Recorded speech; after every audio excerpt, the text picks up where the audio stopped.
Are you hesitant to approach people? Maybe it's someone you don't know that well, or a stranger, someone you're attracted to, someone you want to just connect with, maybe even a group of people at a social gathering or a networking conference. Any social situation where there's an opportunity to approach somebody, do you hold back? Do you hesitate? Do you avoid it? Maybe even avoid the whole situation entirely, don't even go to that social situation. If so, you need to watch this video, because what's happening is you're probably having some sense of fear or worry about it, some anxiety that makes it seem hard or uncomfortable, or like, I don't want to do it, or it's going to go badly. And then you avoid it, which is probably taking some toll on your life. It's limiting your friendships, your social opportunities, just that sense of connection we get as humans. It's very unpleasant to walk around the world and feel like it's hostile and I can't just say hi to people. And I lived in that for many years in a cage of social anxiety. I'm Dr. Aziz. I'm the founder of the Center for Social Confidence and the author of 6 best-selling books on confidence and social anxiety. So I know this topic inside and out, not just from working with clients and my clinical training, but from my own experience, where I know that fear of being out in the world. And I want to share 2 powerful secrets with you today that will help you approach anyone with confidence. Yes, anyone. And that's coming from someone who had social anxiety. So this isn't some hypey claim. It's absolutely possible. And I've done it. I've used this literally thousands of times in my own life to approach people. I mean, I went from being able to literally not talk to anyone I didn't know, whether it was a man, a woman, a group, single person alone, an old person, a young person. I was awkward with kids. I was afraid of older people. I was just afraid of everybody. You know, I wouldn't tell anybody that. I'd be like, no, I just don't want to. I'm fine. I'm cool. But underneath, I was afraid. And that shifted where now at this point in my life, I mean, even when I shifted this in my 20s, I was able to approach anyone, group of people, elderly couple, 4 beautiful women standing around. I could do this. How could I go from such fear to being able to do this? Well, I'm going to share in the video with you. And look, it's not a pickup line. It's not just knowing the exact right thing to say. It's actually a mindset. And there's 2 that I want to share with you. And when you get this,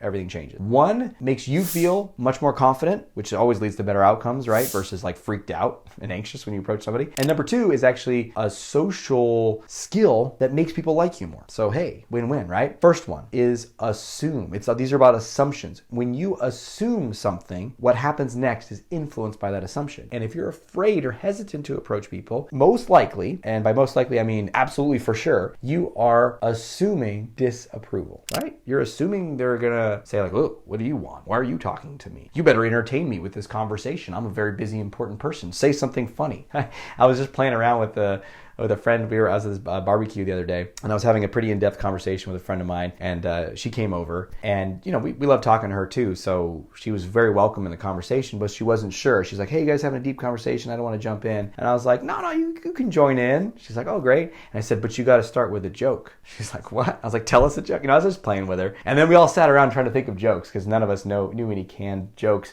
but I did think of one from my kids. Would you like to hear it? What do you call a cow jumping on a trampoline? Milkshake.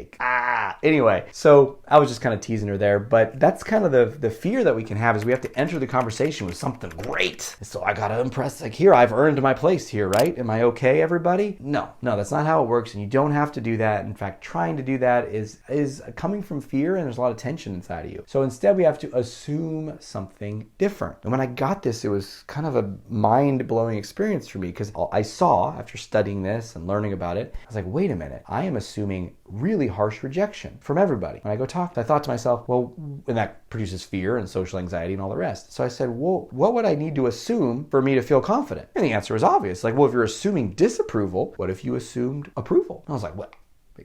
Can't be that simple, right? I mean, why wouldn't I have done that years ago? Well, I don't know. Anyway, I started to say, well, what if I assumed approval? And how would I be if I was assuming approval? And so, in fact, I have a whole ebook on this and video training that I would like to share with you for free. If you go to my website, draziz.com, and click on resources, underneath there, there'll be a tab that says assume approval. And you can click on that and you can enter your email and get the whole training for free. So I'd like to share that with you. Just go check that out on my website. And in it, I go in much more depth than I can in this video about all the ins and outs of how to do it. But here's the short version is, think of how you are around someone where you automatically assume approval. Good friend, a family member, even a pet, if that's all you got right now. That's okay. That's okay. Start with where you're at. But you just feel like, hey, I'm relaxed around this person. I'm not worried if my friend is gonna judge everything I say and I'm gonna lose the friendship every time. I'm just like, we're hanging out, we're watching the game, we're just being together. There's no stress, right? So you find someone like that and then pay attention to how you are. You might even do it the next time you hang out. Just take a few moments, afterwards to observe, how was I? How do I sit? How do I stand? How do I greet people? And that is how you are when you're assuming approval. And so the game is to approach people and be that way. And I was sharing this with some client. He said, so you're saying like fake it till you make it? And I was like, well, first of all, I don't like that phrase very much, but fake it till you, what are you faking? He was like, well, I'm anxious. I'm like, yeah, but you're not trying to be somebody else. You're being you. In fact, when you're anxious and that like stilted, tense version of you, that's not how you really are around people that know you, right? No. Like, so you're actually just being you authentically around someone new. I was like, oh, yeah. Like, yeah, you're allowed to do that. Now, of course, the fear is like, but what if they don't approve of me, Aziz? Well, then there's only one hope, which is just gotta like jump out of the nearest window and hope that it's not on the, hope you're on the ground floor. Maybe the second floor you could tuck and roll and make it. No, you're fine. You're fine. It's okay. You're not for everybody. I'm not for everybody. But if I go in assuming approval, then the odds of it going well are way higher because it leads to the next assumption. Because when you're assuming approval, when I've done this with a lot of different clients, and they all are a certain way when they're assuming approval, which is they are familiar with their friends, with their family members, with the close people in their life, right? Because they are. We know each other. So when you greet someone that you're familiar with, you say, what's up? How's it going? Or whatever you're greeting it. But when people greet someone they're not familiar with, they like rewind the clock to like early 20th century suit and tie, post-Victorian manners. What do you do? Hello, nice to meet you, madam. Now, people probably don't say that, but that's the energy of it. It's very stiff. Nice to meet you, sir. Ha, ha, ha.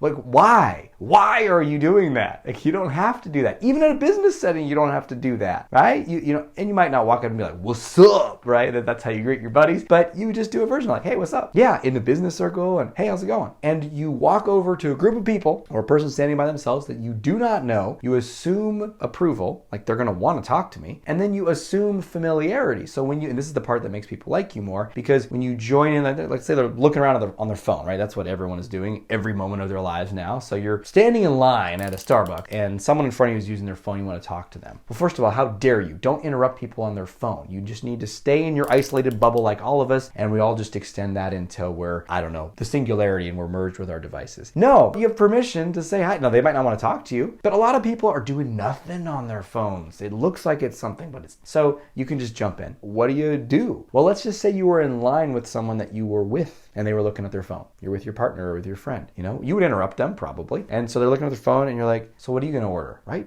That's assuming familiarity. And yes, you can start a conversation like that with someone you don't know. And you might say, well, that's really weird. Actually, it bypasses all that weird Victorian formality and you just get to start the conversation. And many people, because you're assuming familiarity, it's like a social cue and they're like, oh, I guess we're familiar. Okay. Yeah, well, I'm going to get the latte, blah, blah, blah. And boom, you're in a conversation. I remember there's this amazing woman that I dated many years ago in my late mid-20s. And the way I started a conversation with her, we were in a Whole Foods supermarket. And I remember I saw her, I walked past her in an aisle. And I was like, ooh, she's pretty. Assuming disapproval, don't do it. And I didn't do it. I was like, ah. But at that point I'd done a number of approaching and building my social confidence. So I was like, okay, I'm not going to follow or try to find her in the store like a stalker. But if I come across her again, I'm going to talk to her. It was like a little commitment I made to myself. So sure enough, I'm I turn around the corner in the bulk foods aisle and she's got her little basket on the ground. She's getting something. And I just walk right up to her and I point at this thing in the cart and in her little basket. And I'm like, what's that? Assuming what? Assuming approval and assuming familiarity. That's what you might do if you're in the store and your friend's got something. What do you got there? Right? And she turned around. She's just like, what? Which? And I was like, it's like a coffee can. And she's like, oh, it's this. And then we just started talking about that. And then the conversation goes from there. So when you approach people like this, trust me, it's extraordinary. It's like a key. It's like a golden key. Social key. Maybe that'll be the name of this video. In any case, you can use this golden social key to approach anybody with confidence and with freedom and with connection. And it's extraordinary. So I hope you use this in your life. Again, if you want to learn more about assuming approval, go to my website, draziz.com, resources, and we'll also put a link down in the description below so you can get that directly. Also, please share in the comments what you're finding most valuable. Ask any questions you have or ideas for future videos. I'd love to see those. And until we speak again, may you have the courage to be who you are and to know on a deep level that you're awesome.